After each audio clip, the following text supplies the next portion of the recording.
বৈষম্যের কবর রচনা করবার শপথ নাও।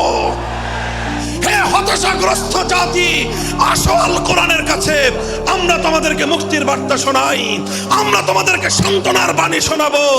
আসো হাতে হাত রাখি, সমস্ত বৈষম্য, জুলুম, স্বৈরতন্ত্রের কবর রচনা করে আল্লাহর কোরআনের সমাজ গড়বার জন্য হাতে হাত রাখি। যদি ইনসাফ কায়েম না করা যায়, ইসলাম অনুসরণ করা যায় না, যদি বেইনসাফের বিরুদ্ধে লড়াই না করতে পারো, মিথ্যে মুসলমানিত্বের দাবি ত্যাগ করো।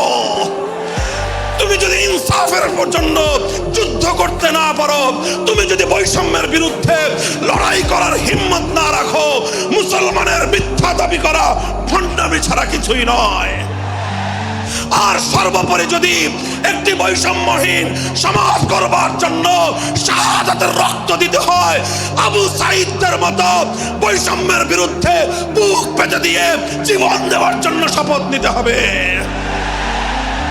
কোরআনে পাকের এক একটা আয়াত, কোরআনের এক একটা বিধান আল্লাহর জমিনে বাস্তবায়ন করার জন্য আমাদের জীবন যৌবনের বাজি লাগায় দিতে হবে, বাজি লাগায় দিতে হবে ইনশাআল্লাহ। ইনসাফ কায়েম করতে গিয়ে ছুরি যদি নিজের সন্তানের হাতের উপর দিয়ে যায়, সে হাত স্তব্ধ হয়ে যাবে না, সে হাত থমকে দাঁড়াতে পারবে না। যেখান দিয়ে ইনসাফ যাবে সেখান দিয়ে ইনসাফকে চালিয়ে দিতে হবে। এই সমাজ, এই জমিন এখন বিপ্লবী চায়। সে বিপ্লব আব্রাহাম লিঙ্কনের আদর্শের বিপ্লব নয়, সে বিপ্লব কার্ল মার্কস, মাও সেতুং আর লেনিনদের বিপ্লব নয়। বাংলার মাটি আরেকটা বিপ্লব দেখতে চায়, সে বিপ্লব হবে আল কোরআনের বিপ্লব, সে বিপ্লব হবে ইসলামী সমাজ গঠনের বিপ্লব।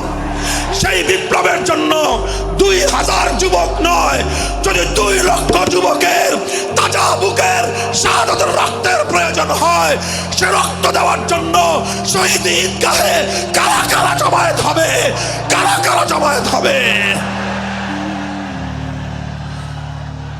এটা শুধু কথার কথা না, শপথ। এটা কথার কথা না, শপথ। এটা অঙ্গীকার। কার সাথে? কার সাথে?